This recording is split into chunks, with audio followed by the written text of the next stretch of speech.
recognition technology that could help authorities track people down. So what does this mean? Dan King, civil liberties expert and bow tie aficionado, and also from Young Voices, joining me now at 5 and 6:30. All right, Dan, explain this. You wrote something in the Washington Examiner that says in 2019 your tattoo could get you arrested. What does that mean? Yeah, so the federal government is currently working on testing different tattoo recognition algorithms to hopefully match tattoos, images of tattoos, to tattoos that are involved in a case where they're looking to make an arrest. Yeah. Now, the problem is the efficiency of these algorithms. The best algorithm they've tested so far only works 80% of the time, and that's when the photo is perfectly cropped.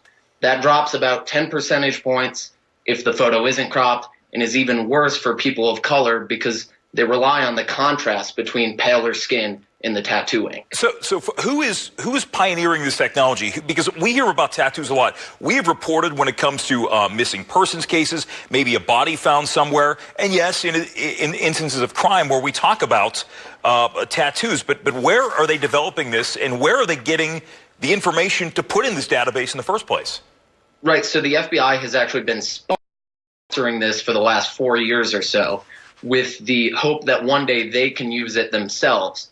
And the federal government has been testing different algorithms given to them from different private companies. Some are American companies, some are Chinese-based companies, which raises a whole host of other issues.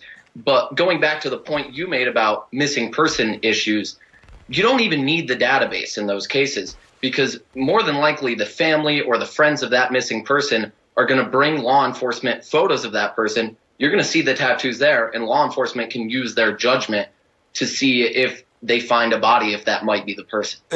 You know, I was talking to somebody earlier today who has a number of tattoos, and they said, is this going to be something where the government's going to go into tattoo parlors and demand pictures and somehow create some sort of database based upon just you or somebody out there getting a tattoo on their arm? Yeah, and what's to say a company like Facebook or Amazon won't cooperate with the federal government, because they have in the past.